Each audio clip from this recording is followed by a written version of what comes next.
नमस्ते प्यारी संगत जी, जय गुरु जी को प्रणाम और गुरु जी की प्यारी संगत को प्यार भरी जय गुरु जी। संगत जी, संध्या वेला सत्संग आपके साथ साझा करने जा रही हूँ। आज अहोई अष्टमी है, तो चलिए, सुबह मैंने आपको जो है सारे दर्शन करवा दिए थे।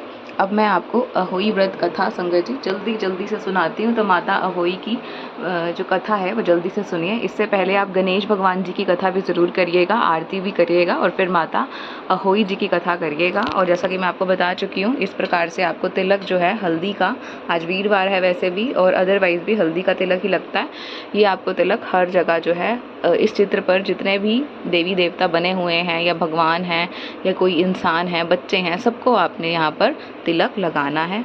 और ये बता चुकी हूँ आपको कि मीठे जो है गुलगुले बने हैं, मूली है और सिंघाड़े हैं, माता को अर्पित किए पुष्प हैं और ये गन्ना है। तो इस तरीके से आइए मैं आपको व्रत कथा सुनाती हूँ। और अर्घ के लिए हमने देखिए इस तरीके से यहाँ पर कनक डाल दी है इसमें थोड़ी सी, और अब इसका हम अर्घ देंगे।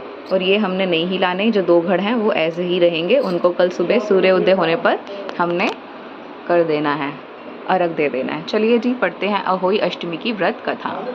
एक समय की बात है कि एक स्त्री के 7 पुत्र थे। वह कार्तिक के महीने में दीपावली से पहले मकान की लिपाई पुताई करने के लिए मिट्टी लाने जंगल में गई। वह एक जगह से मिट्टी खोदने लगी, वहीं सेह की माद थी। अचानक उसके हाथ से कुदाली सेह के बच्चे को लग गई और वह मर गया।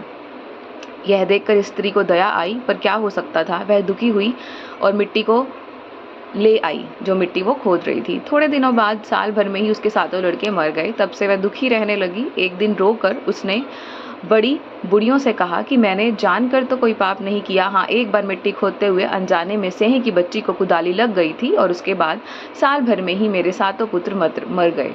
उस स्त्री ने कहा कि तुमने ये बात 4 के कान में डालकर जो पश्चाताप किया है, उससे ही तुम्हारा आधा पाप जो है वो धुल गया है। अब तुम उसी अष्टमी भगवती के पास सेह और सेह के बच्चों के चित्र बनाकर उनकी पूजा किया करो। ईश्वर की दया से तुम्हारे पाप धुल जाएंगे और तुम्हें फिर से पहले की तरह पुत्र प्राप्त होंगे। उस स्त्री ने आगामी कार्तिक अष्टमी का व्रत किया।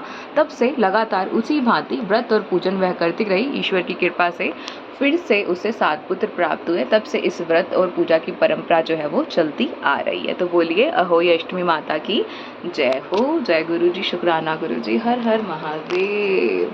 तो सभी के ऊपर भगवान जी, गुरु जी अपनी कृपा ऐसे ही बनाए रखना। तो सभी को यहाँ पर प्रणाम, गुरु जी को प्रणाम। बस गुरु जी अपनी कृपा, माता रानी अपनी कृपा सभी के ऊपर बनाए रखें। इससे पहले का वीडियो भी आपको मिल गया होगा, वो भी ज़रूर देखिएगा, पूजन की विधि है वो। चलिए संगत जी, अब मैं आपसे मिलूंगी अगले सत्संग में। गुरु जी की अगली कृपा के साथ माता रानी को भोग लगवाते हैं और माता रानी आपके बारे न्यारे करें, आपका जीवन, आपका घर खुशियों से भर दें गुरु जी। बस जय गुरु जी, शुक्राना गुरु जी, जय माता अहोई अष्टमी।